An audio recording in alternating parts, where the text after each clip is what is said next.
Hey everybody, welcome to Marvel Movie News. Today we're talking about Defenders, Runaways, Inhumans, and we're going to do our spoiler-tastic review of The Guardians. Sit right there and we'll be right back.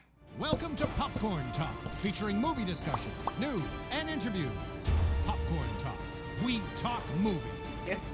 And now, here's Popcorn Talk's Marvel Movie News. How serendipitous that we just lost. No, we're not there. We're not there. Yeah. We're not there yet. We're not What there does that yet. mean? Because I want to make sure to give a spoiler warning later. I'm just saying, I'm not talking about. I just want to make sure to give a spoiler warning later. That's all I'm saying. All good. Hey everybody, welcome to Marvel Movie News. This is episode 130 coming to you live from deep inside the core of Ego. Ooh. That was pretty good, right? Yeah. In the 80s, a lot of people were in there. Kurt Russell had a good time. Yes, he did. On our show, we tell you all the news from all the studios, why you should be as excited as we are. Subscribe to us on iTunes at Marvel Movie News, or find us at youtube.com/Popcorn Talk Network. Also on their website, popcorntalknetwork.com. On Twitter at Marvel News PTN or at the Popcorn Talk. Also on Facebook.com/Marvel News Show. And guys, if you tweet a link out to our show with a message telling people about the live chat, our engineer in the booth will retweet you. His name today is Ronnie. Hey everybody, it's Ronnie. It's Ronnie. So we have to name him. So if chat room wants to help us name Ronnie, our engineer for today. Oh no, can I give you ammunition? All right, Please do. I am somebody who never ever watches like this Marvel type stuff. So I'm a non-comic book guy. Okay. They're gonna make you into a villain, probably. Yeah, probably so. I'm sure. We've had Doom and we've had Hydra Steve, Hydra Wife. There so now we just need to figure out who Ronnie is. So chat room, let us know. Hold up, is Matt's mic okay? The chat room's saying not so much. Oh no, because it is it's in fact unplugged. not plugged in. I think. How did you unplug that? I don't know. We Thanks, did a mic check and it was okay, and now it's. Can we hear me now? Good. Okay. No. There you are. There we go. Yeah. Can you hear me? Oh, there we go. All right, cool. Yeah. Hey, That's hi everybody. 130 episodes in. Yeah. First unplugged mic. First unplugged mic. Yeah, that was amazing. My chest is massive and mighty, apparently. I Yes. guess. So you can follow us on Instagram and Twitter. Yeah, no one heard any of that, but Yes. we've got to move on. We've got a big show, so Yes. we're pushing through it. All right, thank you for catching that, Alan. Sure. My name is Matt Key at the Matt Key. We're joined by Markia McCarty at MARKEIAMCCARTY. Yes. Did I do it right? Well, more emphasis on the T, but yes. More emphasis on the T. Let me. I emphasize the T so people know not to put an H. Not a. Oh, interesting. Okay, Yeah. good to Science. know. We're also joined by Coy Jandreau at COYJANDREAU. Every time. Music matters. Yeah, It's true. And if you don't recognize the gentleman next to him, that is With the fashionable glasses. very fashionable. Very And the fashionable. clockwork necklace and the Thundercat shirt. Thundercats. Yeah. We've got Mr. Alan Kistler, the Sizzler himself. How are you, sir? I'm doing great. Yeah? Yeah, I'm doing great. I was Yes. glad that you hit me up on Facebook. You were like, I'm right down the street. And I was like, you know what? Come on in. Yeah, I was working on video game writing. Yeah, no, I know. Nice. I'm proud of you for that. That's really exciting. I want to talk to you more about that off the air because that's a very exciting endeavor. It is. Can I say how excited I am right now? Like, this is the dream team for us to be talking about what we're talking about today. Aw. For, like, everything. Yeah, I'm pretty. For So like much everything. goodness today. There's so much a lot. goodness. There's a lot of good. Show. There's a little bad, but there's so much good. It's a Yeah. little- I'm oh, intrigued now. Yeah. Well, you- just you- wait. you- Just wait. you You know know- what it The you is. know what sour it is. helps the sweet, man. Yeah. It helps. You It helps the blocked it out. contrast. It helps the contrast. There, Block it out. Oh, I did. There it is. There it is. If you know me at all, you know that I try to stay positive. I try very hard to stay positive, to look at it. There's one story, though, that I can't. I'm having a hard I believe in time with it. constructive criticism. Yes. You're allowed to have your opinion, but also, don't drag people unless they have it coming. Yeah, exactly. All right, so let's jump into it. Thank you for joining us, Mr. Kistler, the dream team himself. But let's get into it. Let's start with The Defenders released their first trailer. They did. And we are going to watch it and talk about it for a few Yes. minutes. You have interrupted a citywide investigation. Ooh, I wonder what that could be. I love, You stole evidence from my crime I scene. love that we get to see Misty Knight and Jessica Jones. And you got straight my one. This yes. already passes the Bechdel test. 3 seconds into it. There it is. But And did you see with the files? I believe that she has each of their files. Who the hell are you? My name is Matthew Murdoch. I'm your attorney. Now this intrigues me because how does he know she's there? How does he know to help her? Like, How does being Harlem's hero allow you to live an actual life? Also, shaping the show with all the introductions of characters meeting is such a fun way to show the trailer. Like, the moment you all wait for, that Avengers lineup, and it's just the 2 minutes of your trailer. Like, you just dive into it. what were you saying, Markia? Who are you? Oh, I was saying that, I forgot. Sorry. How come you can't? I also think that opening it with that, like, same 90s twang Nirvana, like, as the teaser is a really great call. I love that we mimicked The shot in Luke Cage. the Luke Cage shot where Yes. someone broke their fist on him. Yeah. Also, I love that Stick gives no respect to Danny here. None. Yeah. Yeah, he calls him like a little boy or something. Like I know what I was gonna say. Like with Claire talking to Luke Cage, you can even feel like the seeds of them separating with what she was saying. Yeah. And I like that it feels like a Netflix show. It doesn't feel like any of their shows. It feels like a new thing. Like the tone of the show feels different, but all of them feel like themselves. Does that make sense? Like, and the budget's clearly higher. That one shot looked like more expensive than all of Daredevil. Yeah, and then Sigourney. Oh, love her. I have a sword I named Sigourney Weaver. You what? You named a sword Sigourney Weaver? It seemed the most, like, fitting name for her. Worth noting, the lighting in this show Oh wait, is here's the best line. Yeah. You look ridiculous. You look like an idiot. I mean, he wouldn't know. And the most important thing Netflix can do, show us the hallway. Like, Yeah, that's what we and all wanted. all of them fighting in the hallway and, like, at the we same got that time. at the end as well. What are you talking about? Bulletproof. Blind ninja. Whatever it is you are. Classy. I'm all for Jessica throwing Danny shade. Yeah. Oh yes. Yeah. The I'm for entire everybody time. throwing Danny The shade show right looks now. so good. It looks really good. Hopefully that they'll redeem a little bit of kind of what we lost with Iron Fist. Yeah. I think it already has. That, Yeah. that teaser is so much better than, like, we never got a trailer we were that excited about for Iron Fist. Yeah. Yeah. True. That is true. Markia, But let's something- start with you. What were you? Sorry, you were about to say something. Yeah, something with Iron Fist. I'm really hoping they give him the time for choreography since they have the four of them, and even how that looked in the hallway scene where he had like a diving, eat my fist kind of shot going in, and how it was synchronized. It kind of reminded me a little bit of, you know, at the beginning of, I think it was Age of Ultron, when all of the Avengers are doing their own thing, and then they all do that leap over the fence at the same time. Okay, I wasn't a huge fan of Age of Ultron, but I really enjoyed that sequence. Shot is awesome. Yeah, I that's mean, fun. that was yeah. So that kind of gave me that feeling when I saw that hallway scene. Yeah, I really also enjoy it. It looks like they're keeping Misty Knight like she is, you know. So I really want to see if they're going to have that Misty Knight Iron Fist romance, because right now he doesn't deserve her. No. No. No. Well, he's also currently got Colleen Wing, so like they'll have to do something with I'm that sure too. in between they've probably split something. Also, Matt, it's a modern world. All right, it's a modern world. Your monogamous, only one person sentiments don't have to apply to every hero in the Marvel universe. That is fair. Oh, he definitely doesn't deserve that. No, he doesn't. That is the best. That is the best counterpoint.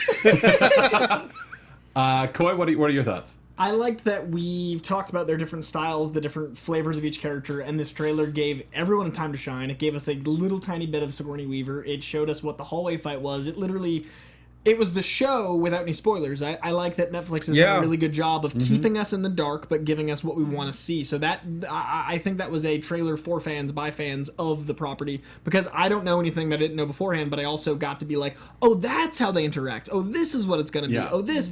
And I still have nothing. So it dispelled all concerns while also showing me that if you let Iron Fist work with someone, maybe it'll be watchable. Yeah. Like, I'm not upset about Iron Fist anymore. Like, going into it like that Iron Fist, I don't think it'll be distracting. Like, it's a different show. It's a different show. It's a different showrunner. This show actually has a fight choreographer, which Iron Fist did not. Iron Fist did not. Didn't have a fight choreographer? No, it had a stunt director. There is no look through the credits. Interesting. Chat. There is no fight choreographer on Iron Fist. They had a stunt director. Yeah. And I was going to say Iron Fist had merits, but the fights were obviously the weakest point. So the fact that if they can take the goodness of Iron Fist, put it into the universe we love all the rest of, and then add a fight. If you could make your martial arts hero look like a martial artist, that would be amazing. Then mayhaps we're all well. But it looks like they do. And that one, Yeah. that we have one No, instant, no. and that was This amazing. this already looks like better, and that's again like whatever problems I had with Iron Fist, I wasn't going to carry that into Defenders because that's Exactly. a different show. Yes. So Run by a different person. run by a different person, not by the buck, and it's looking like exactly what we've all been talking about. It just looks like a great coming together of these different worlds and all the different flavors, but in a way that makes sense. It doesn't seem like it's not just, look, they're standing together, isn't that cool? Like, you're already just seeing some of the interactions, that there will be some conflict, but that they're also going to figure out slowly, maybe at first, maybe with some push and pull, how to be a team, which is great because, I mean, if the Avengers were a bunch of people who were used to working on their own, these people are definitely lone wolves. You've got a lot of people who are used to being the person who gives the orders. And it makes total sense that Danny Rand would be the one person who's like, hey, we should all Just like, team up, let's you guys. Let's all Let's team do up this. and work together, because he's the only person there that kind of has no one. Yeah, he also hasn't like really his- seen the stuff that they had Yeah. in Yeah. a certain way. Like And he he said also- the corporate espionage, but he didn't like go through the hand in like quite the manner Daredevil did, and quite like he's seen less of the darkness. So like, Yeah. guys, let's do Also, this. think about his background. I mean, he was raised by monks, Mm-hmm. just about, Yeah. you know? It's about as tribal as it gets. What do you think of that? you And know, then, the like, unity. look at Jessica, where she had to go through all of that stuff with David Tennant. I mean, that was just my, that was just my that second. level of darkness and this other darkness, like David Tennant. I love you giggle when you say David Because Tennant. he's my doctor. So I can't. I want, Here's my I want doctor, too. redemption. That's He's a what I good want. man. Yeah, He's but a good then man. like Luke Cage, he was part of a community, but he was also kind of standalone because of his powers. Sure. You know, you have him, And he's from then Georgia. What? No, So because it's Harlem. He was an outsider. You know, that's what I'm saying. Like, he was from Georgia. Like, that was Okay. also part of the outsiderness. But I did like to jump off of what you were saying with like that table scene at the end. You see all of them there, and Danny Rand is the one that's all for it, but you can already sense like there isn't a real camaraderie there. Like not yet. No, it's just, they're figuring Yeah. each other out. Yeah. Like, And maybe- I enjoy that. You can feel that just from that scene. Well, also, the only two people there who know each other before this show is Luke and Jess. And Yeah. they, from what you can see, like, are the most comfortable with each other there Yeah. at that table. Like, Luke Yeah. is laughing at her joke because it's Jess. It's just being Jess. Like, he is in familiar territory. Whereas none of them have met Matt before. You know, they only know about Danny from the news items. That he's a guy, like, riches to rags to riches to rags again within Yeah. the span Yeah. of 3 weeks. Like... He's a billionaire, Right, so. with a glowy fist, as Stick puts it. You know, it's Yeah. it's a really great dynamic. I am throwing it out there, though, that it's a very real possibility. I think we brought this up like forever ago, where it's a very real possibility that Danny might be the one that ends up giving Misty Knight, the bionic arm. Yeah, depending That would work for depending me. on how Yeah. big. Story wise, I how don't big need her it all to storyline tie in is. so deep. Yeah. Yeah. So, did you guys notice in the trailer that I think it's right as Stick starts talking, you see like that shot of the street, and you see like this weird like effect where like the cars all kind of That ripple. Right. and then a couple shots later, you see that same exact thing happen to the team. Like Right. it seems like they're all in a warehouse, like training or meeting or whatever, and that invisible force just kind of blows them all back. Is that what do we think that is? Like that's Dormammu. A dragon. a dragon, Dormammu. dragon form. We finally get a dragon. Yeah, we finally get a A dragon. full fire-headed dragon, not a and it's fire-breathing Fin Fang dragon. Foom. It's very weird. exciting. It's weird. But do we think that that's like a mystical power from the hand? Do we think that's related to the beast of the hand? I Like, assume what do it's we mystical. think? I mean, it looks like it's the Yeah. scope of it is huge, and the budget of the show looks Sure. different. I think it's going to be the hands, black sky. The Daredevil and Iron Fist have touched on the mysticism, but they haven't gone full force like Doctor Strange did. And this is the time to rev it up, and as well as that, the hand is still not truly fully established as a threat beyond the fact that they can fight. Yeah. And so now that you have Well, that, all they have like four- a weird The like resurrection. right, but even Yeah. that, like we've seen that in some like weird instances, like we don't know how often that's happened, and we haven't seen them resurrect someone like Elektra yet. Elektra's getting resurrected here, that's cool, but we've seen the people they've resurrected have the same abilities they had before. It's just maybe they're harder to kill now, and so it's with like Harold, remember Right. he was. right, but Yeah. he didn't have like suddenly superpowers. He was still Harold, He was just kind of a. but yeah, he was a jerk. Not a but, nice guy. He's kind of a. Yeah, he's kind of a douche. Yeah. But he was, less easy to kill now, and that was it. Now's the time to rev it up. Of like, what can the hand really do? What forces can they unleash? It's like an Uber pet cemetery. Sure. When they come back, They come back as There's as no D-Max. dragons. There's big cats. Yeah. Very exciting stuff. I think what it is like we had the Avengers, all the individual movies were all fairly contained to like the end of the universe set within the universe. Like Iron Fist, I mean Iron Man had that, the Jeff Bridges Iron Man, like and Thor was set in that little New Mexico town. This is a show that's street level New York. When you all combine them together, it needs to be a big enough threat in order to make that threat credible. And that's just the thing, so like- I think this is the escalation of mysticism because it has to. Like Each of those individuals that make up the Defenders can by themselves take out a dozen people. Right. Even if those people are the hand. We've seen that. So you've got to rev it up beyond just numbers. Because that'll get weak after 2 episodes. If it's and the hospital fight is already going to be hard to top. Like when you have all those ninjas climbing a hospital, you can't just do that. Yeah, I mean, exactly. So I think we're going to go more to the mysticism, whether it's the Beast, whether they're going to connect it to the other Marvel universe by saying the Beast is really some other force out there. Whatever. Maybe we can finally see the Iron Fist do some other stuff as well to counter that. I don't know. And Sigourney Weaver looks great. Sigourney Weaver. Speaking That's of, important who to do me. we think Sigourney Weaver is? Your mom. No, Dormammu. No, my mom. Dormammu. My mom is neither Sigourney Weaver nor Dormammu. Oh, okay, well, I actually have no idea, and this is one of the first times I've been like, I have no idea, and I really am excited about that. Like, I feel like whatever I go into with this is gonna be great. Yeah, I feel like she's like the leader of the hand in some way, but Yeah, I think that. is she a comic specific character? I think that she has to be something to do with that whole super soldier thing that gave Jessica her powers. I think that she has Okay, to so be. you're IGH. IGA. Yeah. Thank you. I'm thinking that it has to be that, and then like not only that, that goes into like the Noah Bernstein, and then that kind of ties back into a Diamondback on the Luke Cage side for her to be head of that, and then if she took.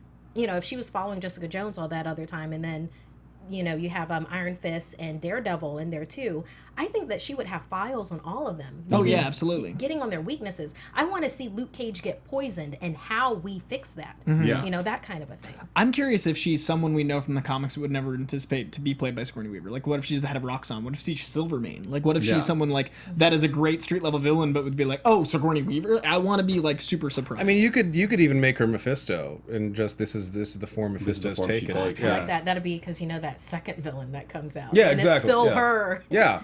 I mean, there are so many possibilities because, every Marvel's done a great job of adapting all these things, but they've also shown that they're willing to really change.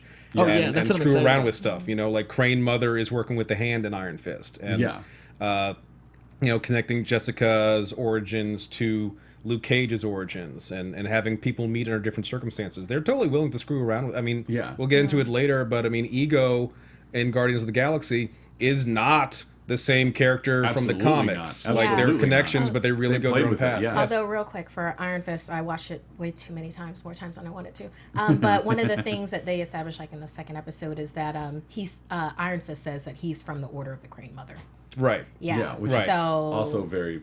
there's a lot of Yeah, there's a continuity. lot of weirdness So in it's Iron like, Fist. who's Madame I really Gal enjoy then? that. I really enjoy that they changed everything so we, as people that know and love these comics so deeply, don't know what it might be. Like, besides, you know what I mean? Like, no matter what we're going into this, and we're getting think- the same excitement as people that don't know the comics. I think Madame Gao is Khan.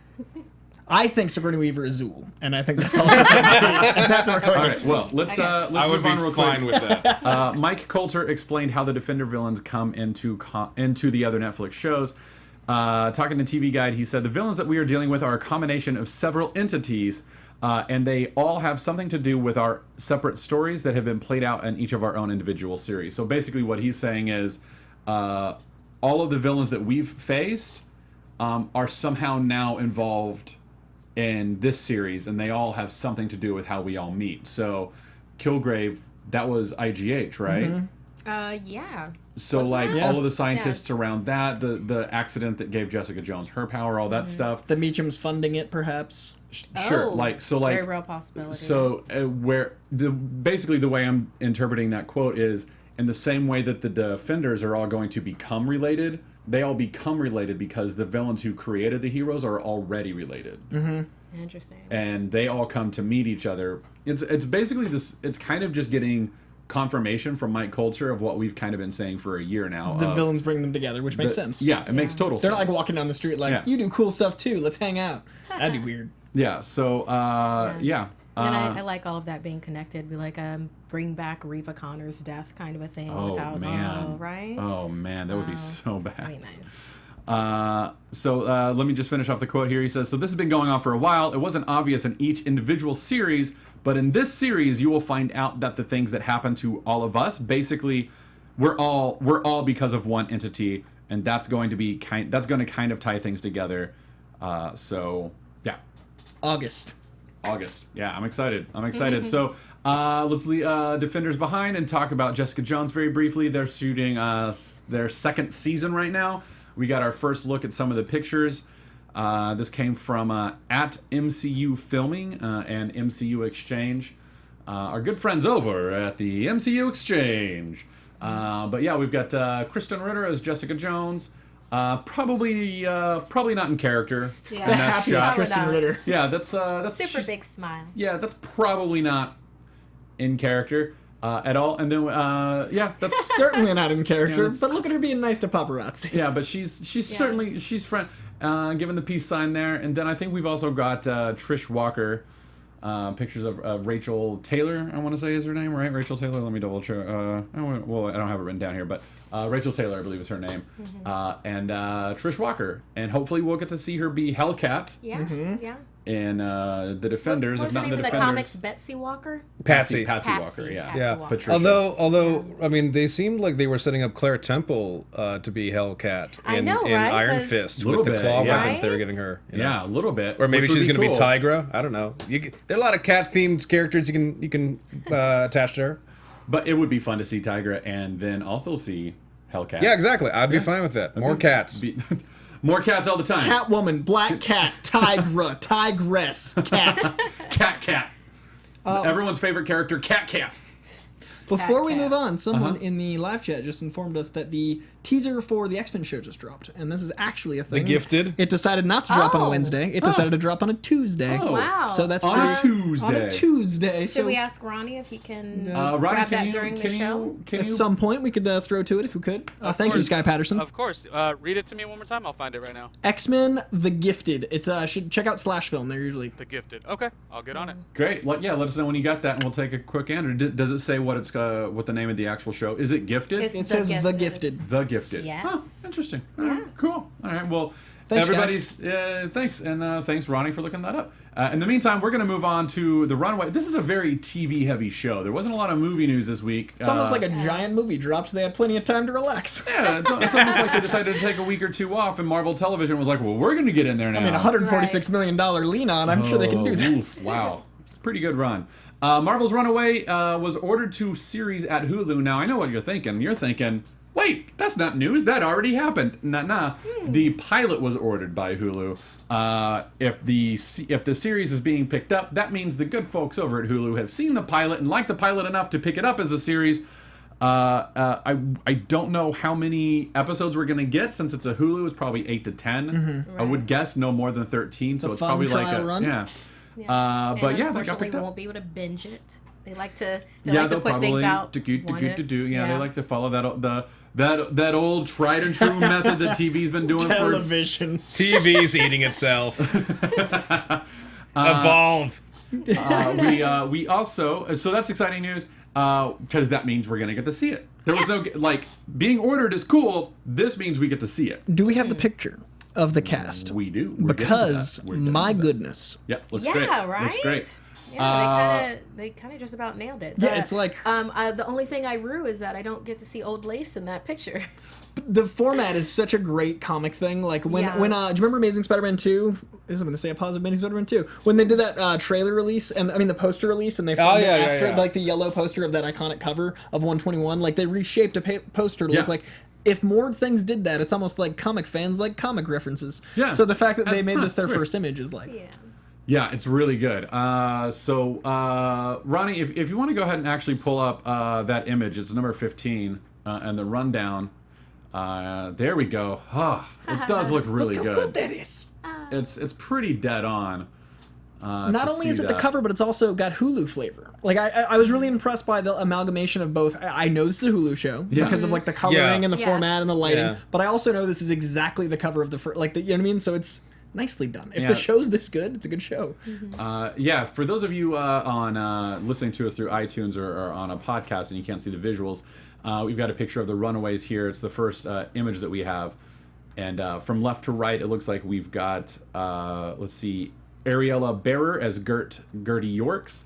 Then next to her is Lyrica Okano as Nico Minoru. Then next to her is Renzi Feliz as Alex Wilder.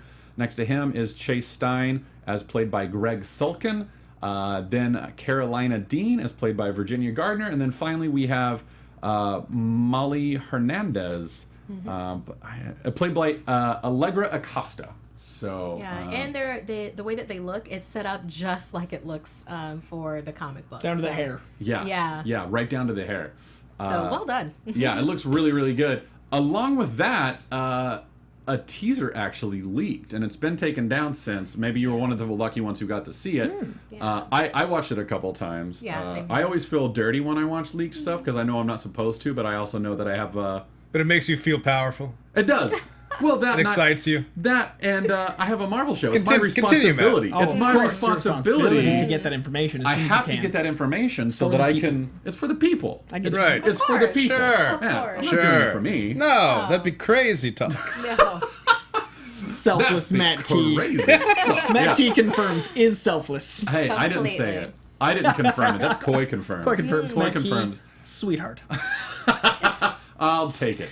Best compliment I've had today. But that first look, probably can't find it anymore. Go ahead and go look for it if you want to. If you can. It's a little fuzzy. You can't really make a whole lot out of it. But what I can say that I liked about it was that it was similar in flavor to the Cloak and Dagger trailer, and that you didn't really see any powers. Like you get a sense of who these kids are to each other and what their parents are doing. But the only actual real power that I ever saw in it was Carolina Dean sort of, you know, her bioluminescent rainbow glow, and I was like, that looks pretty good, and that was it. That was like in a club scene. Yeah, it's a good band Definitely name. good 80s pop punk band. Bioluminescent Rainbow. Yeah. They open up for Dazzler. It's a good band. That's our band. They That's open our for band Dazzler now. all the time. Yeah, something that I did like about the leaked footage is that it also looked like panel for panel when you're like really going the posters through. that like that's so and why not? Hey, like if you no can. problem with that. I'm okay look, with we've got a storyboard. Yeah, exactly. Why not? So we've got the Runaways coming out. That's exciting. I've seen the cast photo, and a tentative release date of November or December of this year. Though an early 2018 release is also not out of the question. So everyone, pray to the deities that you believe in. Hey there. Hey! I believe. Are you guys talking about Marvel's The Gifted? We are ready for it. We are ready for it. Yeah. We're actually just finishing up the Runaways. We're actually done with it, unless you guys have anything else you wanted to say. No, I got nothing. Happy sighting. How fun is that? Go ahead and introduce it, and then I'll get it ready right about now. Awesome, yeah. So we're this is the first time you are watching us live right now react to X-Men: The Gifted, because it just dropped while we've been on the air. Go ahead and run it, Ronnie. I taught you how to swim. You. I can teach you this. What? Dude. This is a burden. It's also a gift.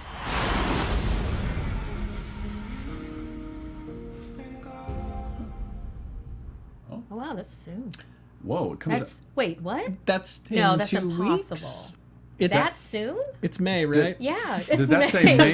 It said May It looks like it 15th. said Can you That said rewind May it 10 15th. seconds to where? Yeah. I mean, what's today's date? Today's like the 9th? It's the 9th. I don't know why I raised my voice for that. He's on a microphone. You were trying to get it all the way into the booth. I even cupped my hand over my mouth. Like Yeah. an idiot. You can just start from there, Ronnie. Yeah. Yelling into the void. Yeah. What? I'm such an idiot. I understand technology. Ronnie, you can start it from there. That's fine. All right. Alright, so the powers are It's cool. also All a right. gift. All right, and pause it right on the date. There. That's Yeah. Oh, 5:15. 5:15. That's in 6 Wow. days, y'all. That's the official trailer. Oh, we all didn't I was read. like- we all just were like, No, what's we those thought- yellow numbers? That's We were all what distracted we are by the so pretty trained. lights. Yeah. We are so trained to see a date to be like, that's when it's I'm coming be out. so embarrassed to rewatch that moment of all four of us being like, what? 6 days, Thank huh? you for I don't playing that, trust it. Ronnie. I gotta say, you guys got me on my toes, but the show is kind of fun. I will give you guys that. I was like, oh shit, where's the video at? 6 days! 5:15, you guys, it's 5:15. Oh, that's really funny. All right, so we get an official trailer next week, basically. Now that looked pretty foxy and not so comic-y. Did that? I mean, that reminded me of like Generation X Fox a little bit. Yeah. Like Oh, Alien- Generation X. Remember that? I actually rewatched. I rewatched Don't Generation do X that. two weeks ago because I needed something to make me feel better after Iron Fist. And that was what did it? Yeah, Wow. At least it was You are- fun. You are a complicated man. I Alan. rewatched Fantastic Four after why I'm Fantastic single. Four, which is a weird move. I did that. I was like, Chris Evans will warm me up. Thanks, guy. And then I was just Oh, I like, see what you did Something there. that I did enjoy about that little teaser, though, it definitely looked like after she did the whole popcorn thing coming out, it looks like she couldn't control her powers because then the vending machine blew up. You see that? yeah, The next that's one. a good point. Yeah. So, gifted, but yet a curse. Gifted asterisks. And I do like Classic that, X-Men thing. I do know, like that right? they're at least playing with that theme of like blessing and curse. You know, like Roga's a very powerful character, but she also just can't ever touch you. And so X-Men belong on serialized TV. Like, They if there's really do. ever They really a do. comic book property to be a long form, explain, invest in the characters, like X-Men reads like a soap opera. We need to care about these guys before there's any. That's why I don't think Phoenix makes sense as the next movie. We don't care about Sophie Turner's Yeah. Courageous. No. Yeah. So if we have a long form show, then we might get X-Men, and I'd like that. what that's what's kind of was such a letdown from the original trilogy was that we had invested in Famke Janssen, and when it was like, oh my god, they're doing the Phoenix, like, Yeah. oh my god, yeah, I this is gonna be so heartbreaking and terrible, and then But with You know. somebody else. yeah, Perhaps maybe the director goes and does Superman, and then we get a weird third movie, and then Yeah. that's the Phoenix Saga. that's the Phoenix. So So dumb. anyway, I do. so There is one little thing that I wish. I wish that we would have people coming into their mutant powers at a more mature age. I would love to have more people and heroes like that. Whereas, age diversity. yeah, I would like some age diversity. I mean, I know it's the whole thing with puberty, and then it's Right, like, oh, I right, have but powers. at the same time, like you can absolutely explore, especially I think now that you bring it up, that would be a great metaphor for people who have something about themselves that they deny until later in life, whether that's sexuality, whether that's recognizing a heritage, you know, like a mixed heritage or something. Like, I mean, my mother's Peruvian, she's an immigrant, but like I really didn't think of myself as Peruvian American or like Latin American until maybe I was in my 20s. Like, even though it was clearly there, Right. I just thought of myself as like another white kid. And I mean, I am white, but like I wasn't recognizing as much or investigating that part of my heritage until like Yeah. my 20s. And there are people out there who like, you know, are in the closet until they're 35. Yeah, And that's stuff what like I'm that. So talking yeah, about. no, that's actually, I think that's a really great idea where you could examine someone who just, because having a mutant power doesn't mean that you have to use it. And, Yeah. and I mean, like maybe there is someone who agreed with Iceman's mom when he said, "Have you tried not being a mutant?" There must be people out there who've tried not being, Not a, being a mutant. mutant, I think yeah. it's a great idea. Go write that. I'd love to. Oh, okay, Go we'll write do. it. Leave right now. Go write it. I want to draft by next week. You Okay. got to run. No problem. First positive Get Out? Was that like a constructive Get Out? You know what? You get out and get some stuff done. You go ahead and get out. Get out and get your life started. Yeah, girl. just That's get out. amazing. Get on out. Yeah, that's a get on out. Get on out. Get on out. Get out is It's getting weird, folks. Episode 130. Get on out. So let's talk Inhumans, folks. Okay. I don't really want to stay on this long. Yeah. We'll just do it real quick. So, Entertainment Weekly released their very first look at the Inhumans royal family. From left to right here on the screen, and again, if you're on iTunes, just go look this up. It's on Entertainment Weekly. You have, I'm going to butcher this name, and I apologize, but M.A. Ikwakur as Gorgon, Ken Leung as Karnak, Anson Mount as Black Bolt, Surrenda Swan as Medusa, Isabel Cornish as Crystal, and Ewan Rion as Maximus. So we got them there, and that's fun. Yeah, you know, Ewan Is it from Game of Thrones. I want it. You know, so Alan. very fun casting for Maximus. Oh, the castings. Yeah, yes. Anson Mount. You know, he Yeah. doesn't have a face mask in the picture, but And I'm you know, fine with that. Is You know, that's This is what fine. I've been saying ever since this photo came out. All right, excuse me. That's what I've been saying. Yes, sorry, Ben. This what I've been saying since this photo came out is this is the Inhumans. This is one of the weirder aspects, unapologetically weirder aspects of the Marvel Universe, particularly from the mind of Jack Kirby. Everything about the Inhumans is clearly Jack Kirby, and Stan Lee just did some dialogue for it. But so Jack.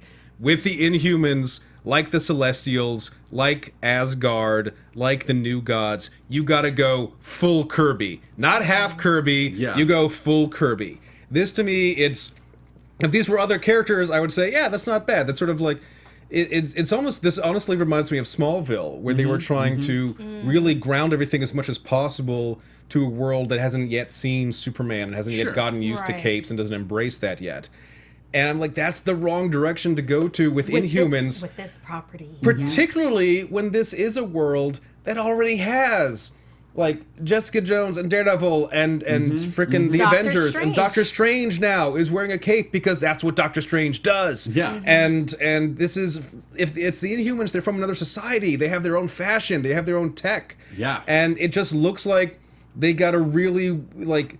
neat, but not honestly as weird as I've seen like fashion show garb. Like I've seen weirder, more otherworldly stuff in The Fifth Element and on like Paris Fashion Week. I've seen weirder, more outwardly stuff at the mall, dude. Like, that's, like my problem is, and I am a very positive human being, when I think of the Inhumans, I think of embracing your other self. I think of diving into the thing that makes you weird and making it a positive. I think of going, hey, this is the thing that separates me, and that is a gift, and that is a privilege, and thank you to the Terrigen Mist for making that a positive, and I make that my religion. This decides to make that into, shh, put it down, hide it, put it away. And that's not what we want. Don't look too weird. Yeah. This is a society of people who aren't...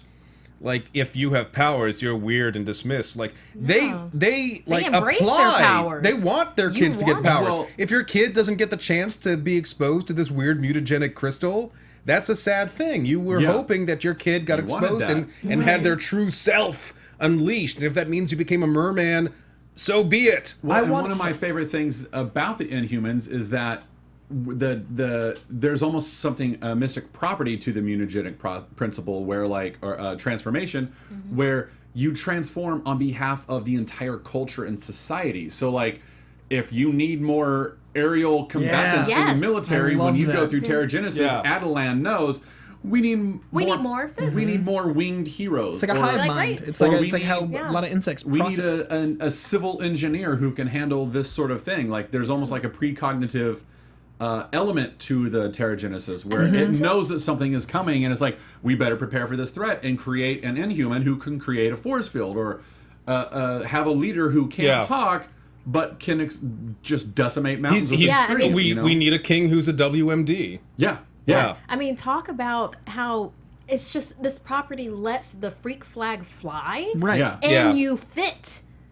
You know, the better it is, the harder you wave, you fit. And see, this, I think you're absolutely right. And this goes back to one of the problems I had, because it's the same showrunner as Iron Fist. It's Scott Buck.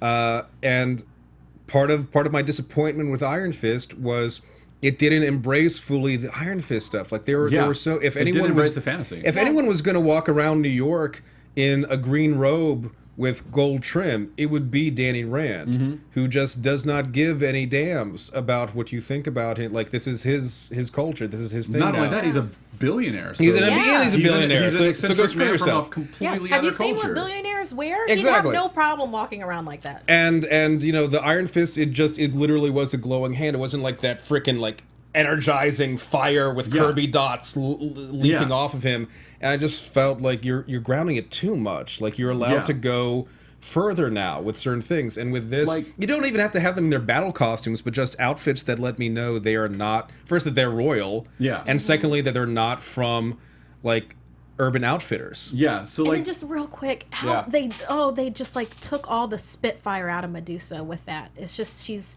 so. I can't stand the wig. Sorry, it's just. So let me just throw this out there. Sure. This is a first look. Yeah. The first looks oftentimes aren't exact. This is probably not exactly what we're gonna see. They rush this out. which I don't understand, except that they have to start getting publicity out, and I don't understand why they wouldn't be 100% ready. But well, again, the dude who didn't have a fight choreographer for Iron Fist and who had Finn Jones have only 3 weeks of training and then only 20 minutes before each fight scene filmed. So, him being unprepared is not a surprise to me. No, not at all. So here's along with this picture, they had an interview with Scott Buck, and he said of Medusa's hair, they asked him about that, and he said, "It is very difficult. Even now, it's still a process. It takes quite a long time in post, and we have some of the best visual effects people available working. We still haven't seen the final version of it. It's very much a work in process." So my guess is that that wig is probably placeholder for sure. It's a placeholder, and her hair will probably be all CG 100%. all the time. It's the only way to do it. If it's not, and this picture is exactly what we're gonna get, then I may not get past episode 1. Like, I really wanted a show where people that felt like outcasts had somewhere to turn, and instead we got homogenized a bunch of like people standing in a row that don't look like it just doesn't feel like anything special. And I was just turning to the side of Inhumans because I was like, I've always seen them as Diet X-Men. I was finally seeing it as a different thing, and I was finally seeing it as going deeper into feeling accepted because of like a religious entitlement. And this shows me 1997's X-Men, not even Inhumans. Yeah. So let me. Here's definitely X-Men feel. Like old school X-Men feel, not old school comic. Right, like old school homogenized X-Men translation. Yeah. So here's the quote that stood out to me from. There's a couple. I'm only going to read you this one. From the interview with Scott Buck. They asked him if he was planning to lean into the more fantastical elements of the Inhumans' powers or trying to ground the series.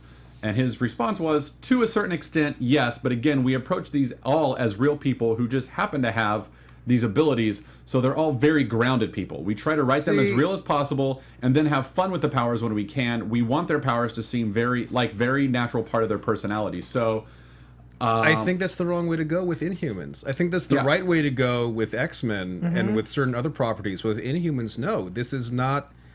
They have their own hidden city that inspired mythology. Like, they are not human beings. Their average lifespan is a couple centuries. Yeah. And they willingly subject children to mutagenic crystal. Like, it's a different society. So grounding them in what? This is your chance to go into fantasy. And like these are like the elves of myth. These are, they would have more in common with Tolkien's elves than with anyone you would meet in New York. Yeah, and like I get exactly the instinct here to ground them, to make them some semblance of relatable for us, to make them real people with like actual emotions and troubles and struggles and stuff like that.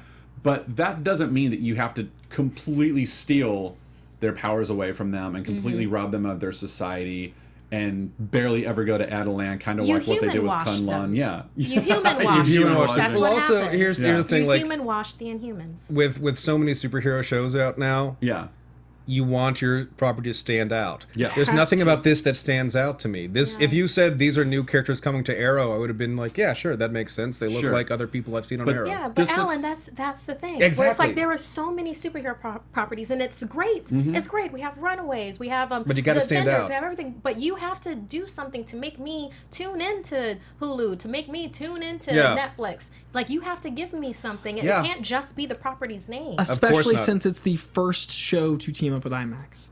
Yeah. For me, that's what hurt the most, because this is what got me on board with Inhumans. I'm reading Inhumans comics now. I'm going back into the like full Kirby Inhumans. I'm re-experiencing the Inhumans with a fresh pair of eyes, and I'm appreciating them as not X-Men. And then you give me Smallville.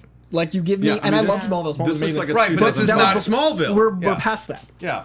I mean, this looks like this is pre-Iron Man. That's what I mean. Like, it's time-wise. It's just back this is ABC taking a safe bet in 2005 and going, maybe the Inhumans will work.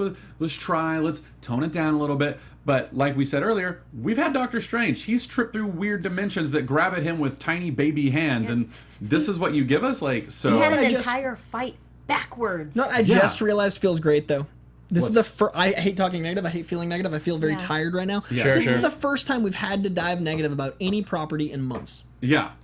Right? That's Feel fair. that. This is the first time. at least there is a positive this is spin an that this is a image. first look. Yes, So- this is one image yes. from, and it's a very real possibility that what happened with Iron Fist might be a totally different thing Right. that happens with Inhumans. I mean, So I just wanna I pull all believe the sticky out of the I've air. looked at Yeah. a few interviews with him, and he was a little bit hesitant jumping into Inhumans, but I think there's probably a fire there for him, and I'm gonna give it a shot. Yeah, I mean, Oh yeah, obviously no, so, I'll still but- give it a shot. Yeah. But I'm just saying, we're not using negative, and it feels good to be done with that. Yeah. So, Yeah. Yes. moving All right. on. Yeah. And there's So- some good things about it. There are. Like with the Black Bolt. Like Yes. The casting's incredible. the casting Yes. is great. Casting is good. And, Ken and Long is Maximus, perfect. looks and sounds great because they also released a teaser. All we saw was a pyramid that looks like it could be an Adelan, and then we heard dialogue over the Inhumans title, and the dialogue was, "Are we supposed to follow our king and remain as silent as he is?" Then a female voice says, "You're talking about betraying your brother. You're talking about treason." And then Maximus says, "What I'm talking about is freedom for all Inhumans." And the way it sounded, like, my guess is the female voice is Medusa, but it also, like, it would seem that she would be a little more freaked out that, like, her like brother-in-law is like Is. planning to kill the brother or Yeah. to treason. But Decide. Ewan, is it Ewan? Iwan? Ewan? Sure. Ewan Rion sounds how Maximus has always sounded in my head. Like he nailed that, and he was like, "Are we supposed to follow our king?" It's like, "Oh my Nice. God, you're Maximus! All right, Yeah. I'm on board." Like that's the brightest spot that we have is that the villain might outshine and be better than the heroes, and that would be the first time that's happened in a Marvel property. Yeah, I'd be okay with that actually Be totally because okay with it. we haven't really had that. Yeah, we haven't had that at know. all. All right, let's move away. Oh, but We- Black Bolt will communicate with him. He'll communicate with sign language. We Yeah, already said that that. he's making up. Uh, It's not Earth based. Not sign language that we know. It's Yeah. No, his it's sign language. It's his sign language. And okay, whatever. Which is interesting because they're speaking English, so why wouldn't they have an Yeah. Earth-based sign language? But you know what? I'm glad that they're doing It's a step in a something direction. more. Yeah. Yeah. All right. We also had Spider-Man: Homecoming. A new clip was released that Oh, yeah. showed Yeah. That was fun. Tom Holland as Peter Parker crawling in to his dorm room. I'm guessing with Ned Leeds. I refuse to watch clips when they're released because I don't want to ruin that much of the movie for myself. Okay. You're the But, same. Yeah. And you're Feel the free to same? watch It's it Spider-Man. yourself. But feel free to watch it for Yeah, yourself. feel free to watch It's it fun. yourself. And you did watch it? Yeah. Yeah. Great. Yeah, it's fun. Okay. Yeah, Cool. And So it you seems wanna to watch be. It seems to be Peter's bedroom because Aunt May can be heard outside the door. Oh, Cool. So interesting. it seemed to me like Wow. Ned was visiting, All right. and Peter just didn't realize he was over. Cool. All right. cool. That's Which cool. immediately made me wonder, where's your spider sense, son? But we'll see. We'll see. Because the movies He's tend not to a- play fast and loose with the spider sense. It's a Yeah, lot of maybe stuff. this isn't necessarily a threat. Guys, I got a question. Yo. Yes. What's the name of this actress? Because I've seen her in like a different range. Tessa Thompson. This is Tessa Thompson. She's fantastic because I think she was in Selma. I think she was. She was in Creed. She's in Creed. Yeah, Yeah. She's in a Creed. bunch of different things, so Yeah. I like her range. That's cool. Yeah, Cool. no, her as Valkyrie Yeah. is fantastic. Yeah, Yeah, excited then for that. real quick with Spider-Man news with Homecoming, Tom Holland has he did lip sync battle. Mm-hmm. He did it to "Singing in the Rain" and then Rihanna's "Umbrella." Find Arguably that. the best I've ever seen a lip sync battle. It is Well, so good. It will Yeah, I haven't seen erase it. that dance scene from Spider-Man I- 3 from I your didn't mind. even think of that. That's so true. It erases Oh, it's so it. true. All What I a see great is mic this drop stuff. of like, this is how you dance as See, Spider-Man. he went full Kirby. Gotta go full Kirby. Always go full Kirby when you get the Always chance. go full Kirby. All right, let's jump over to Infinity War real quick. Infinity Roar. Infinity Roar. We've got Avengers Infinity War may have just picked up a Thor character, and that is Thor Ragnarok actress who we just saw, Tessa Thompson, Tessa Thompson. as Valkyrie. Tessa Thompson. Over in Scotland, a fan found her Toms. and took a selfie and posted it on Twitter, and that was the first time that we've heard, okay, Valkyrie's she's there. Cool. All right. So we kind of already knew she was going to be involved. We had heard that, but now we have 100% confirmation that she is. And we'll get to a little bit more in a second. But we also had So a we picture. got some T-Toms, y'all. We got to see some T-Toms. T-Tom dog. Then we also have Rocket Raccoon spotted on the set for the Avengers Infinity War. Now here's the thing with this one. This is a stand-in for Rocket. Sean Gunn actually does the motion capture and action for him. But whenever they're setting cameras and lighting and movement and all that stuff, they need a stand-in for like sort of camera line and eye lines, and that's what they use there. So that is approximately the size of Rocket Raccoon, and he's in a church in Scotland. I can't remember the name of the church. I looked it up earlier, forgot to write it down, but there it is. Now here's what's interesting about all of this. Is it Durham Cathedral? Durham Cathedral. There it is. Thank you. I did write it down. Yep. Thank you. We know Matt wrote it down. We read the brief that Matt wrote. So I'm very fast. I move very fast. I have way too much going on. Instead of conjuring his type, he's just like, and the script today will be. Skip-a-dip-boo. Then also, Avengers Infinity War set photo shows a major Age of Ultron tie-in. So remember when Thor had his vision, the camera moved kind of like from left to right, or right to left, and you saw like a big picture of like this kind of like giant Viking, kind of golden Viking. And the presumption now, we've got a picture of it here, the presumption is that Valhalla? Are all of the fallen warriors there? And if they're shooting that, is this a flashback? Is this another dream sequence? Or is Thor and Valkyrie and possibly Hulk, because Thor, Hulk, and Valkyrie have all been spotted on the same set at the same time, are the three of them all going to Valhalla or Asgard in some way together? And if Rocket Raccoon is shooting Cathedral in the same area, are the Guardians going there? Like, do the Guardians visit Asgard? Do the Guardians visit Valhalla? Is that a place that's accessible to mortals if you know how to get there? Yeah, I mean, we know the first time that they meet the Avengers is in space, but after that, You know. I mean, obviously, unless they're shooting, like, at a church in space, which is also entirely possible. And actually has a big thing to do with the Guardians when they fight the Church of Life. Universal Truth, yeah. The Church of Universal Truth, and Adam Warlock's evil doppelganger, the Magus. So you say the Magus, I say the Magus. Well, the old word is Magus. Okay. Cool. All right. Space church. So, yeah, maybe it's a space church, maybe it's an earthbound church. We don't know. We won't know until almost exactly a year. So, 51 weeks from now. Thereabouts. Give or take. Now, one of our a fan of the show actually sent us that first picture with the green screen and all that in the background. So I'm not sure if they took it or if they had found it, but they said it was in their hometown, so that Thor was like filming on the street. I'm not sure. I don't remember which one. I'm sorry about that, but I remember reading that tweet and being like, "Oh!" So that's super exciting for someone to just stumble across that statue and be like, "Oh, tight." Oh, yeah, tight. Be like, this is familiar. I like to think they said tight. So let's leave all of that behind. Oh, it's at MCU_tweets. Oh, great. Yeah. Let's move on to our thoughts and review of Guardians of the Galaxy Volume 2, which was released in America last week. Okay, so are we doing spoilerific? Oh, this is the last thing we're talking about. This is and that's why it's the last thing, spoilers. Spoiler time. So if you guys haven't seen, run away. Yeah, yes, if you haven't seen it and you don't want to anything leave. spoiled, then you can get on out of here. Do we have any other Guardians Get on people? out. Get on out. Well, All right. Yeah, get on out. All right, we're doing Yes. it. We're doing it. Spoilers. Goodbye. Or stay if you don't care. Yeah. Spoiler alert. Yay! Spoiler James Gunn has already started writing Guardians of the Galaxy Volume 3. Nothing big there, but like it is exciting to think about, and that's exactly what he did last time. Movie comes out, he's that day. 3 years. It's amazing. That day he starts writing it. Spoiler alert! Spoiler alert! All right. Spoiler I know I alert! was so late, but Spoiler I had to We try. didn't spoil anything yet, so thank you. It's like, we're being invaded, and then the alarm goes off. Hey guys, they're coming. Yeah, we know. Well, it's Yeah. like We see them. It's like the scene with Drax and Mantis after she gets hit. true, that Drax was warns it. her. Yeah, this Yeah, is look Mantis, watch out. this was a deep cut Easter egg. That's what that was. Yeah. You're welcome. Also, Guardians of the Galaxy is already nearing 500 million global box office.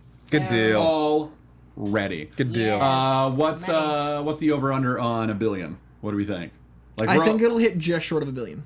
Really? You don't think it'll reach $1 billion? Well, because it's already been released worldwide almost everywhere. Sure. And then I think it'll hit like 920 million. And we're not talking about like digital download. No, we're talking just DVD. theatrical. No, just theatrical. Yeah. I think it'll hit like in the low 900s. Yeah? I think it'll hit $1 billion. I want it to hit $1 billion. Yeah. I'm just saying I think it'll slow down just short of $1 billion, personally. Kisser, you have a pony in this ride? No. No? Yeah.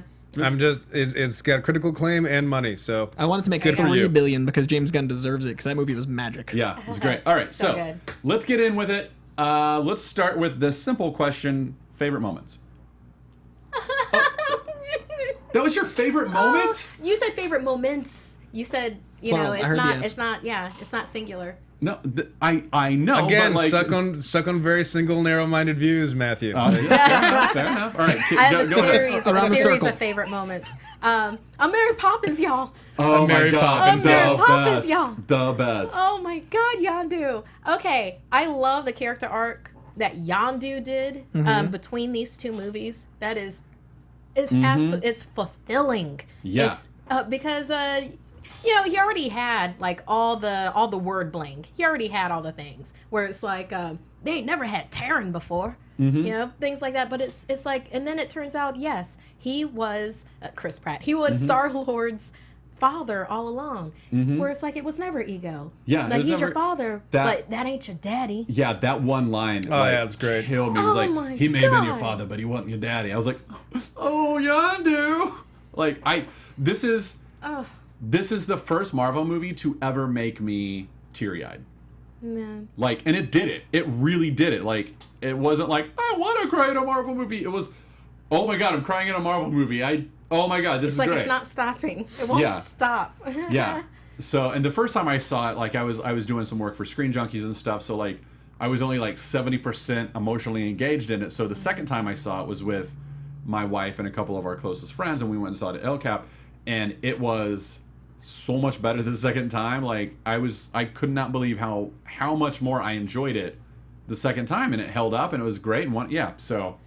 I didn't expect Logan and this both made me like openly weep, and I didn't expect. Oh, Logan. Logan. But I didn't expect to feel that way after. Like the first one is probably tied for number one as my favorite of all time. Right. I didn't expect. So the bar's high. The bar's impossibly high. I host a Marvel show. Yeah. I mean, Yeah. like, you know what I mean. So I didn't know what to get into with the second one, and then it didn't invest its energy into trying to be a sequel. It invested its energy into making sure every character got an arc. And I've never seen Yeah. a sequel do that, where it was a character-based film where it almost had sitcom moments where you were so invested in the characters, it didn't have the trajectory of a film. And I think a lot of people have the problem with that because it didn't feel like a 3-act structure. It felt like a show. And I thought that was its strength, and a lot of the arguments is that is its weakness. But I've never cared so much about so many characters at once that it actually felt like a family. The reason I love the Fast movies is because they're about family. This is the first time I felt like a team felt like family, and I never thought I'd be more invested in Guardians and Avengers, but this is more of a family than it is a team. And that was beautiful. Yeah. And every single, you have the brother-sister relationship, you have the man and woman relationship with the unrequited love that's unspoken, you have the sister-sister relationship, you have the father figure times 2, and Yes. then Thanos' father figure times 2 daughters. Like, there's so many dynamics of family that get so much time to really express themselves, and then you feel it all, and then it has so many other movie homages, it has so much good action. It's the most visually stunning Marvel movie I've ever seen. It is staggering in its glory, and I just couldn't appreciate it more. Yeah, all of that space porn, I was on It was so board. pretty. It was Yeah, it was a gorgeous. beautiful movie. Like Yeah. the funeral pyre that was a rainbow. I Yeah, don't know and how then much they I need. I want that funeral. They set off the fireworks or the space man. fireworks You guys to kill me honor in No, rainbows? no, we can't. I will, Corn. I will. I have an will. $800 million funeral planned. Kissler, what about you? What is some favorite moments just It was coming to good. mind? No, It's tight, bro. It's tight. Yeah. it was tight. Star-Lord was You know, in it was Alright. interesting because the first movie I think of as fun, but not necessarily actually that good. Like it's full of fun things. It's full of great visuals. I love that it embraces Marvel nuttiness and comic bookiness, and it goes full Kirby.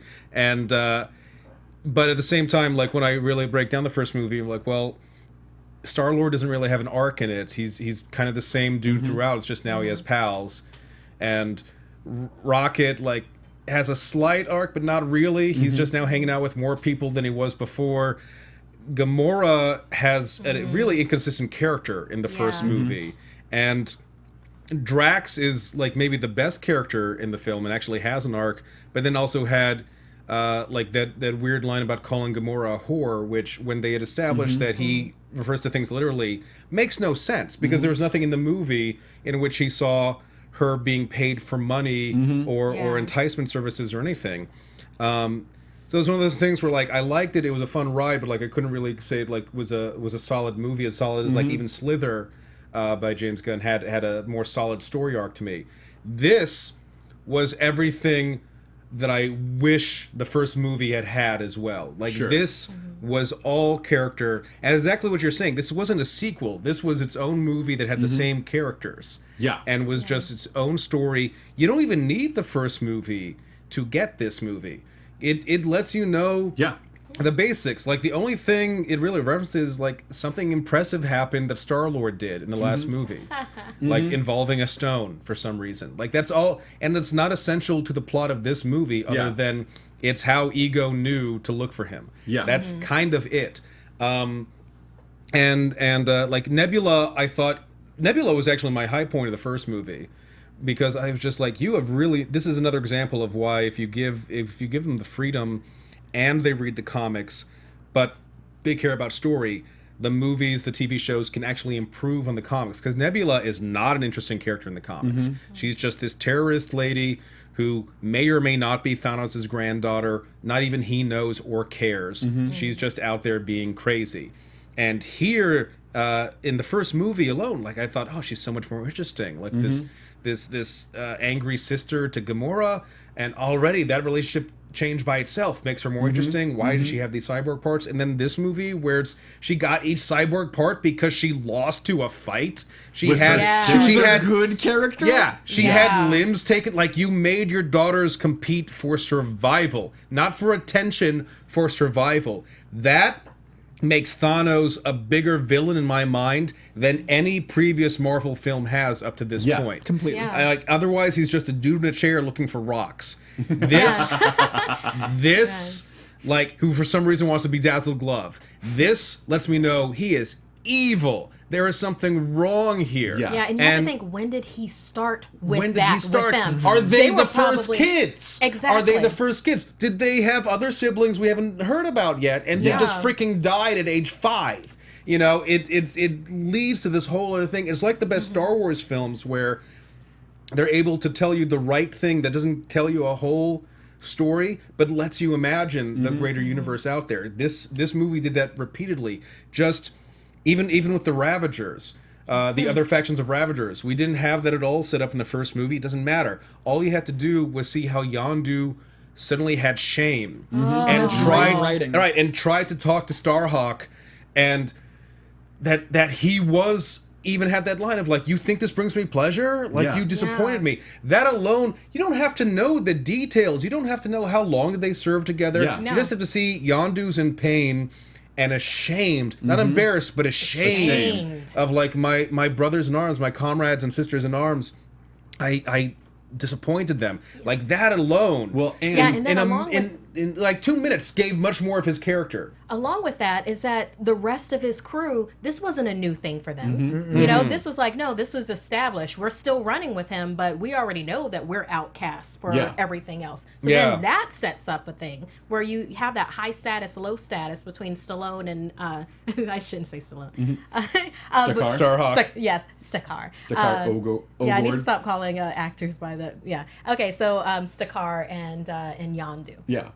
That was actually one of my favorite things about the film, was that whole Ravager's background and how, because in the comics it became a little confusing and a little clunky. As fun as it was for there to be a second Guardians team from an alternate future that was then bleeding into our past, which our present, right? You know, so there's a second Guardians team, but it's from the future, which makes them the second Guardian teams, but they were actually, it was like that whole confusing thing. So James Gunn was like, "No, they're the Ravagers." Yeah, I mean, and like they preceded the Guardians, and maybe at some point in their lifetime they actually did guard the universe while they were thieving, sort of very similar to what the Guardians do. It's like, we're mercenaries. If you you know, guard like, the universe, you can steal from it a little bit. Also, you know, I mean, that's the thing. Like, this movie gets such a great sense of history all around. You really felt like, I mean, the first movie gave you a sense of it with the talk of the Infinity Stone's origin and showing us the Celestials.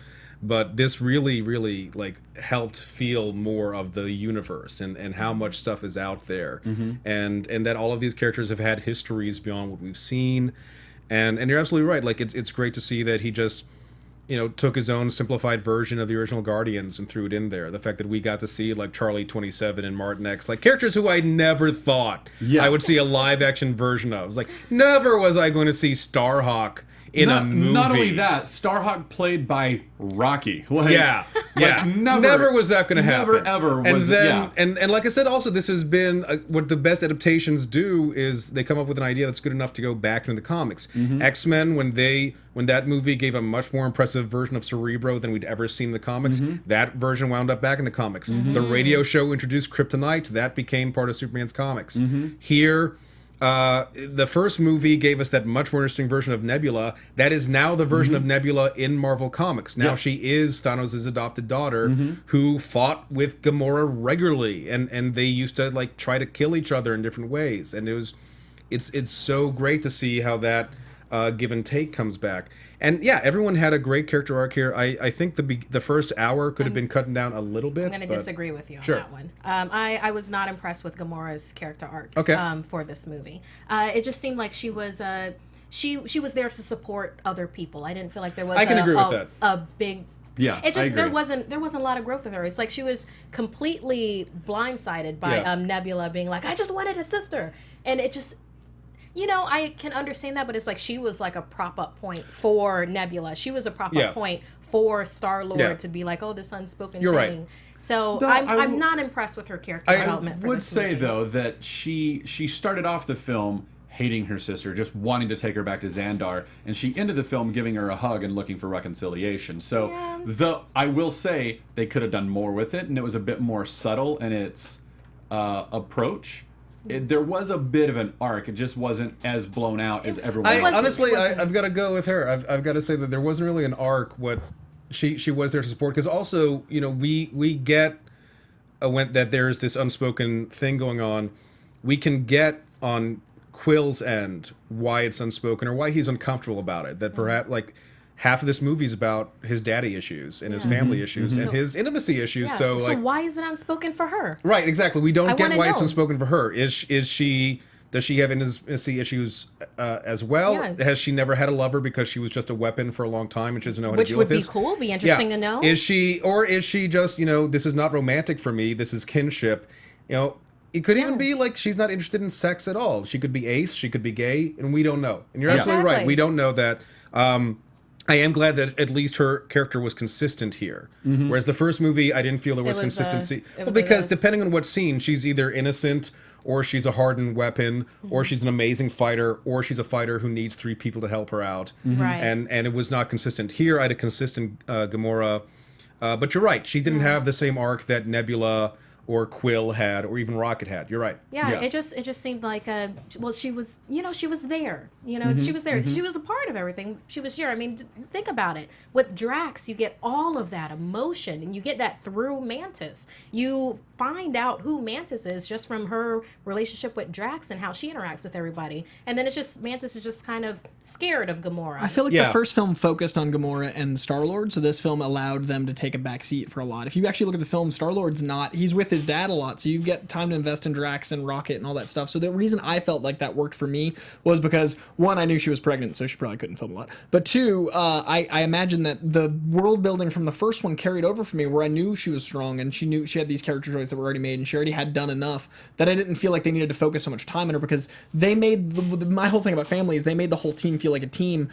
It couldn't have been a 3-hour movie, so I didn't mind personally that. I totally see your argument, but for me, the first movie set her up enough that I didn't need it. It's not fair to isolate the 2 movies. See, I think I hear what you're saying on that. Like, but again, like for me, I didn't feel like she had as much development in the first film, because it was more about Star-Lord reacting to her than, because I still don't know in the first film why she left Thanos.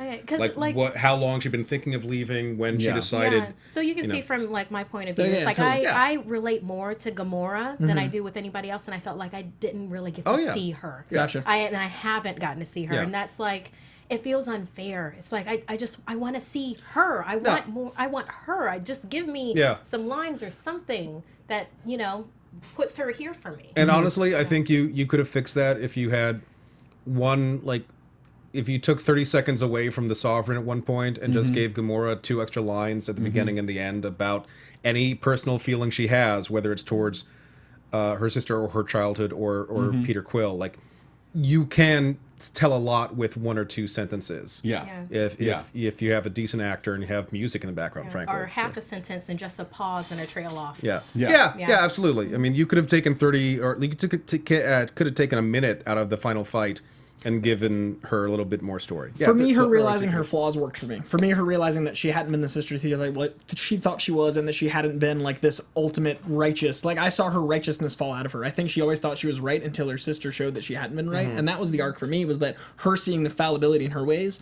and that to me was stronger than any amount of dialogue. Was just her acting opposite someone who felt so much pain. Because Nebula, like we said, was one of the strongest parts of the film. Nebula's pain was so telling for Gamora's arc. So for me, the balance, the yin and yang, totally worked. But before I tangent, I think the pirate world building in this film was some of the strongest Marvel's ever had. I think the world building here with some of the dialogue, So like good. the 99 factions line, like and the casting of the actor with the Glasgow smile as the pirate, the guy that actor's incredible. It made it feel more like a pirate ship, and that was so much fun to see, like these outlaws versus these pirates. And I always have the struggle of like seeing a pirate ship in space. Like whenever you have these sci-fi things, I'm always like, ship, right? This felt like a bunch of freaking pirates in space. Especially when you see how they sleep. And like them like walking the plank into space. That was so cool. There were so many fun moments, and like the montage with Groot, and also love they didn't lean into Baby Groot as much as I feared they would. When Disney announced Baby Groot, I was like, oh no, we're gonna have 2 hours. The opening scene, I was like, if this is 2 hours of them just being like, look how cute, and they didn't. They used him when they needed to, and he was perfect and adorable. That toe. Face. Oh my God. There's so many. That toe. Baby Groot shows up with a toe. I really love. There was a great way to play with things where when you know not to explain certain things in the story. It's so much funnier not to. Like the fact that Rocket and Yondu are just like, we're just not going to talk about this. Let's not bring this up ever again. So along with the line of "I'm Mary Poppins, y'all," the other best line of the entire movie for me was, "Ha ha ha! I have famously huge turds."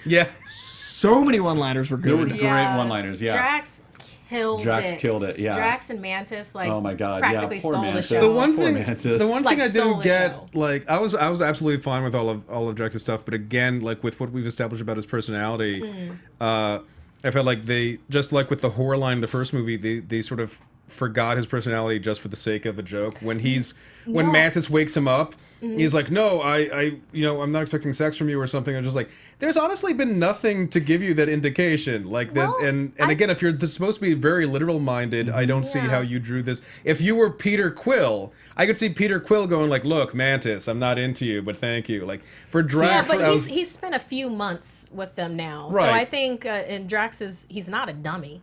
You know, he's just lower-minded. I think he's trying it out. It was such a weird assumption on his part that it actually like took me out. Not like I was even offended. I was just like, this is just weird. I feel like his he's just narcissistic enough that he believes that she is coming on to her. Like it's not necessarily a literal thing.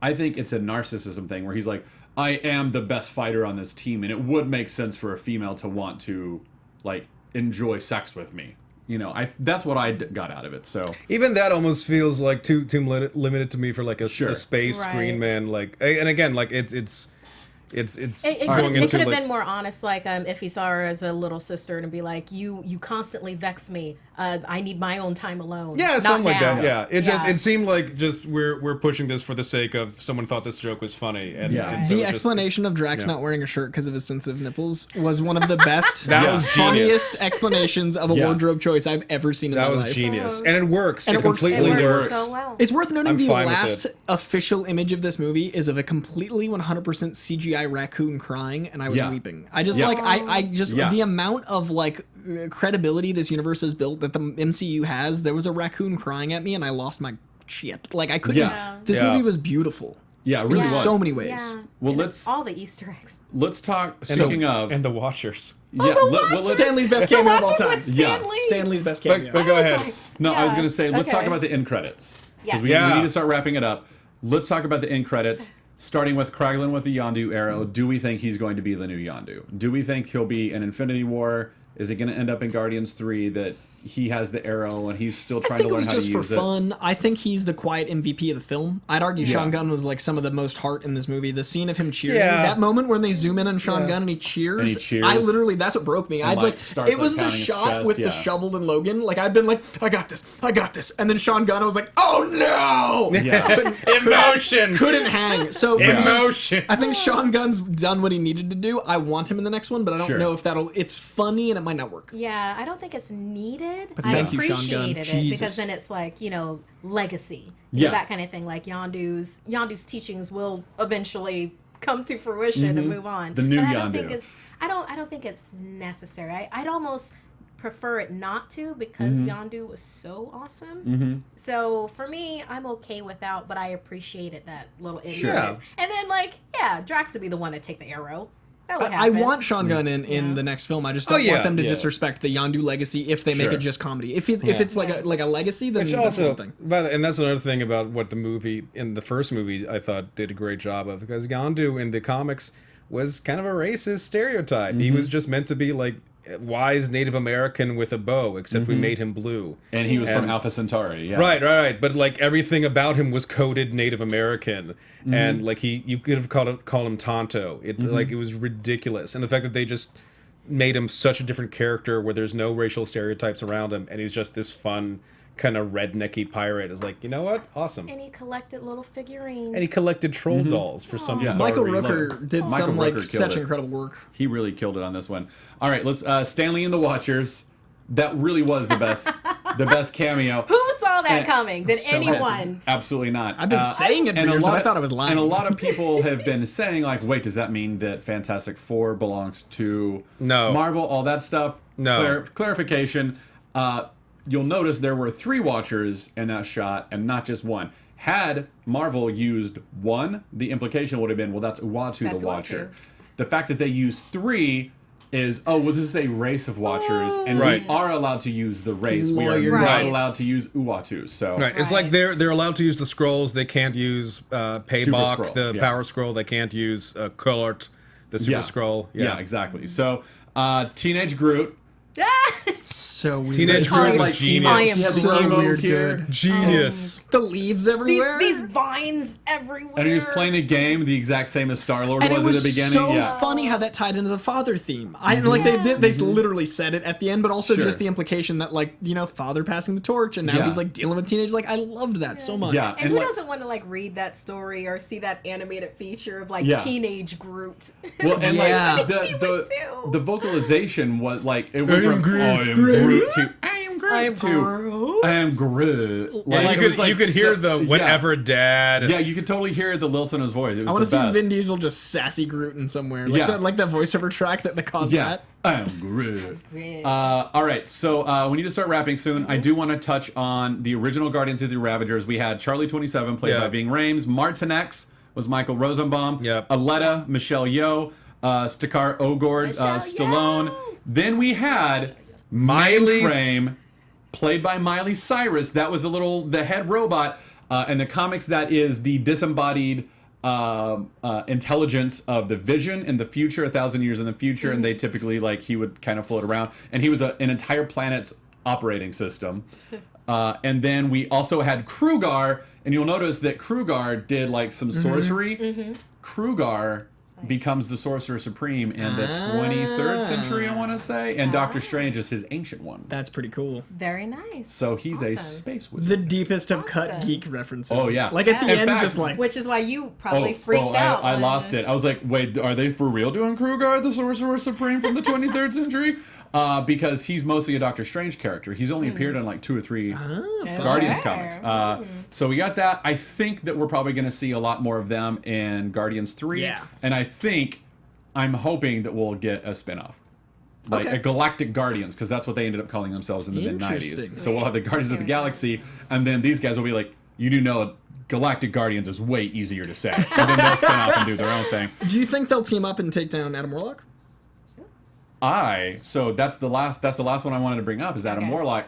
Adam Warlock's origin, he's created by the Enclave on Earth to help the Enclave take over the Earth. However, he's created to be a perfect human being, and part of that, a genetically perfect human, and part of that is perfect morality. So once he realizes the nefarious means that the Enclave has created him for, he turns against his creators and defeats them. I think the same thing will happen here. Aisha's like, Adam Warlock, or Adam, I want you to go destroy the Guardians. He's like, have they slighted us? Yes, they have. He'll fly off to destroy them. There'll be a big fight, and then he'll be like, you guys are actually pretty wonderful people, and you've saved the galaxy. It's like, what did you use those batteries for? I'm now on your team. Like, and then he'll turn against her. I think that's what's going to happen. I want, and I would love, and you have to see the right movie for this casting to make sense. If you watch Man from U.N.C.L.E., I think Armie Hammer as Adam Warlock would be so good. And if Brad Pitt still wants in the Marvel, then Brad Pitt would be great too. I don't know. And if Idris Elba wasn't already Brad Pitt. Heimdall, I'm not sold I'd want on Idris Brad Elba. Pitt. I'm But not I sold just on Brad Pitt. Yeah. So let's move on to the Merry Marvellites. I think I'd go for Louis Tan, actually.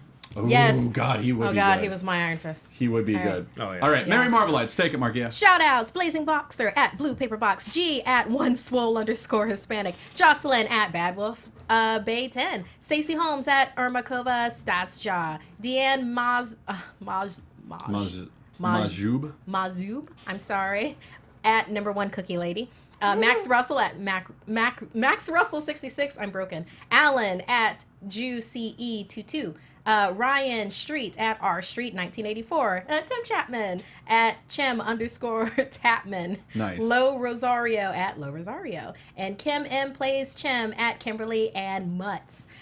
So yeah, we were just talking about Adam Warlock. The question from Jonathan Peck at JPEC 1098. Who should play Adam Warlock for Guardians of the Galaxy Volume 3 or Infinity War? My choice would be John Krasinski. Well, I like him. Yeah, I like John Krasinski. He's a nice pretty, choice. he's a pretty perfect human. Solid. It was almost Captain America. Help me out here. I'm blanking on the name. Who is in Baywatch opposite of Zac Efron. Zac Efron, I think, would be an amazing Adam Warlock. I mean, I say Zac Efron for everything. And I hate myself for saying that. Yeah, you do. I see it in your eyes. But he's a genetically Harry Styles. He is a genetically perfect. He's also very specimen of a man. Like, He's also got great comedic timing. He's a really good actor. He's And, it actually is. is. I enjoyed Neighbors too. He's funny. I was fun. think Warlock will probably be a somewhat like humorously innocent. He needs to, character. or it doesn't work. Yeah, like he's That's why he's I said like Armie Vision. He Hammer. was born yesterday. In Man from Yeah. U.N.C.L.E., Armie Hammer plays that, and a lot of people think he's boring, but it's a very specific type of role that I Sure. think would lend itself to Adam Warlock. Sure. All right, keep going. Okay, Coco D Loco at Coco #5 at Matt Key. After seeing your Twin Peaks God. segment, I request for you to do that dance on Marvel Movie News too. We all request that No, dance. it's just this. See, that looks more painful than the Zac Efron suggestion. I did that for Screen Junkies last week, where we talked about Twin Peaks, and I danced for Joestar. Yeah. So thanks for that, Coco. Yeah, thanks for that, Coca. Okay. So yeah, remember last week we were talking about if you wanted to have a Marvel, it was a Marvel core. We gotta wrap it up. Yeah, it's a Marvel. It's a Marvel core box. Go ahead and say that real quick. So we are going to extend it for one more week. Because last week was such a spoiler-heavy show. Yeah. Last week was such a spoiler-heavy show. So yeah, but some of the fan art that we've received so far, so that you know, right here we have. Do we have the fan art up, Ronnie? Give me 1 second. Which one are you referring to? We have four fan art.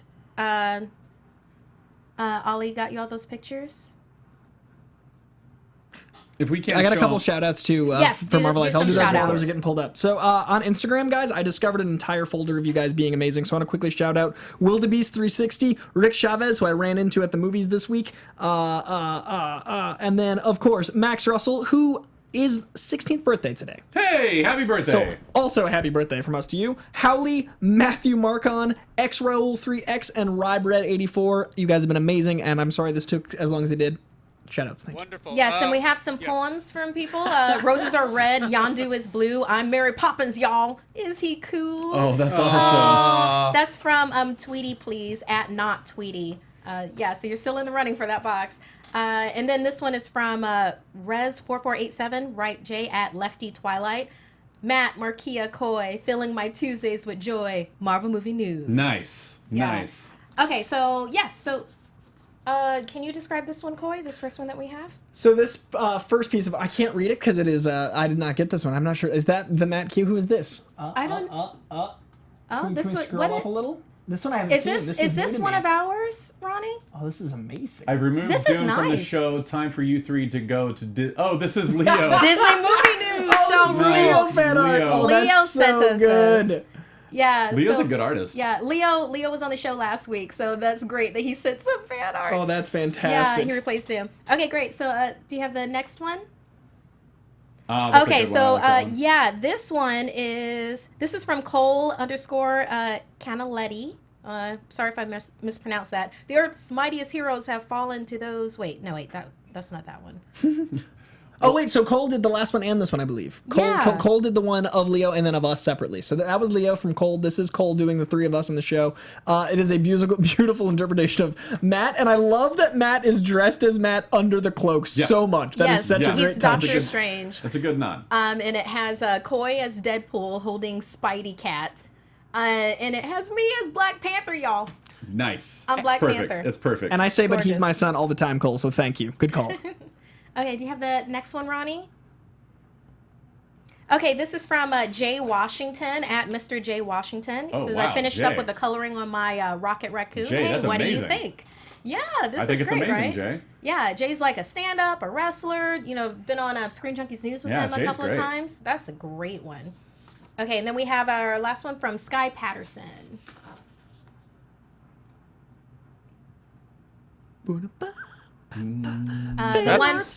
That's about all we see right now, guys. Okay. Great. Okay, Well, I mean, we need to well- wrap it up anyway. We'll Okay, show, but we'll show them on next Sky week. is amazing. We'll throw Sky it up next week. Patterson's one was of the three of us plus Doom and Matt Cook. Yeah. Doom and Matt Cook. Ah, that's Yeah. awesome. So we'll show you That's that one next awesome. week. It's All right, real great. rad. All right. Well, we got to wrap. That's been a very long show. Thank you for sitting with us. Alan, thank you for joining us so much. Yeah, I've got a signing this Saturday if you're at the Barnes Noble in Grossmont at 2 p.m. for a couple hours with other authors for Doctor Who psychology, Wonder Woman psychology, Captain America vs. Iron Man psychology, Star Wars psychology, and other books. Great. Nice. And You can find me at COYJANDREU on Instagram and Twitter, and I'm trying a bunch of new stuff out, and you guys have been very, very receptive, and thank you for the Great. feedback. Marquis? You can find me on Twitter and Instagram at Marquis McCarty, MarkeiaMcCarty. And yeah, Snapchat is Darth Thinmints. Darth is Invader, Thinmints as in Girl Scout cookies. Great. And I'll be on Screen Junkies News on Thursday, Friday, and you'll see me on Wednesday Club tomorrow on Geek and Sunday. All right. Bye, guys. From producers Maria Menounos, Kevin Undergaro, Phil Svitek, and the entire Popcorn Talk Network, we would like to thank you for tuning in. For questions or comments, be sure to visit popcorntalk.com. I'm Sir Richard Wentworth, and this has been a presentation of the Popcorn Talk Network. The views expressed herein are those of the hosts only and do not necessarily reflect the views of the Popcorn Talk Network or its owners or principals.